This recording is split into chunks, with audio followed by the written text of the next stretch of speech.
BJP വീണ്ടും കർഷകരെ ആക്രമിക്കുന്നു.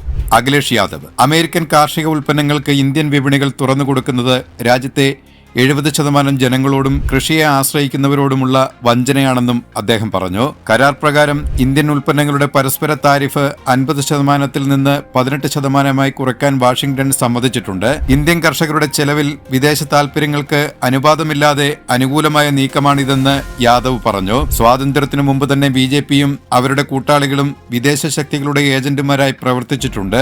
ഇന്നും ഇത് തുടരുന്നു. രാജ്യത്തിന്റെ സമ്പദ് വ്യവസ്ഥയിൽ വിട്ടുവീഴ്ച ചെയ്യുന്നതിലൂടെ ഭരണകക്ഷി നേതാക്കൾ എത്രമാത്രം കമ്മീഷൻ നേടിയെന്ന് പൊതുജനങ്ങളോട് വിശദീകരിക്കണമെന്നും അദ്ദേഹം ആവശ്യപ്പെട്ടു.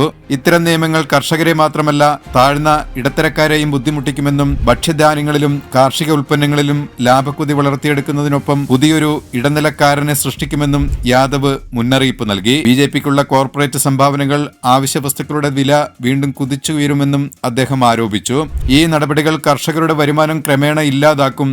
ഇത് അവരെ സമ്പന്നരായ വ്യക്തികൾക്കും കോർപ്പറേറ്റുകൾക്കും അവരുടെ ഭൂമി വിൽക്കാൻ നിർബന്ധിതരാക്കും. ഭൂമി പിടിച്ചെടുക്കുക എന്നതാണ് BJPയുടെയും സഖ്യകക്ഷികളുടെയും ആത്യന്തിക ലക്ഷ്യമെന്നും അദ്ദേഹം ആവർത്തിച്ചു.